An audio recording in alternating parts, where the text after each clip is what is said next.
పాపాయిలు తప్పు చెయ్యరు, అమ్మ ముద్దు పెట్టుకుందుకు. మరి అలాంటప్పుడు అమ్మ వెళ్ళి వాళ్ళని ఎత్తుకుని ముద్దు పెట్టుకోవాలి కదా, లేకపోతే పాపాయికి కోపం రాదు. పాపం ఆ పాపాయిలు కోపం వస్తే చెప్పేందుకు వాళ్ళకి తెలుగు రాదు కదా. అందుకని వాళ్ళ ఉంగా భాషలో గట్టిగా చాలాసేపు చెప్తారు.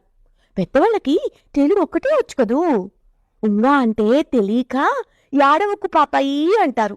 అప్పుడు పాపాయికి ఇంకా చాలా కోపం వచ్చేస్తుంది.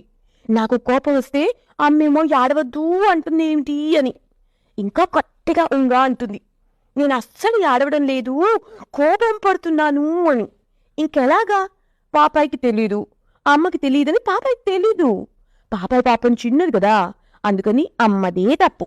మా అమ్మ మంచిదే అనుకో, అయినా నాన్న కొరేస్తా అంటే బామ్మ చిన్నపిల్లలు ఎప్పుడు తప్పు చేయొత్తా, దేవుళ్ళుటా అంటుందిలే. అది సంగతి. ఇంతకీ పాపాయి కోపం ఎలా పోతుందంటే, అమ్మేమో యాడవకు పాపాయి అని ఎత్తుకుని ముద్దు పెట్టుకుంటుంది కదా, అప్పుడు ఎప్పుడూ అలాగే పోతుంది పాపాయి కోపం. అలాగని ఎవళ్ళైనా వచ్చి ఎత్తుకున్నా సరే అమ్మ దగ్గరికి వెళ్ళిపోతారు కదా. ఏ పాపాయికైనా సరే వాళ్ళ రాధ అంటేనే ఎక్కువ ఇష్టం. అన్న కన్నా, బామ్మ కన్నా, పిచ్చిక్క కన్నా, బొమ్మ కన్నా, సీటాన పెసునంబ కన్నా రాధ అమ్మంటేనే ఎక్కువ ఇష్టం అన్నమాట. అసలు అలానే ఉండాలి కదా మరి.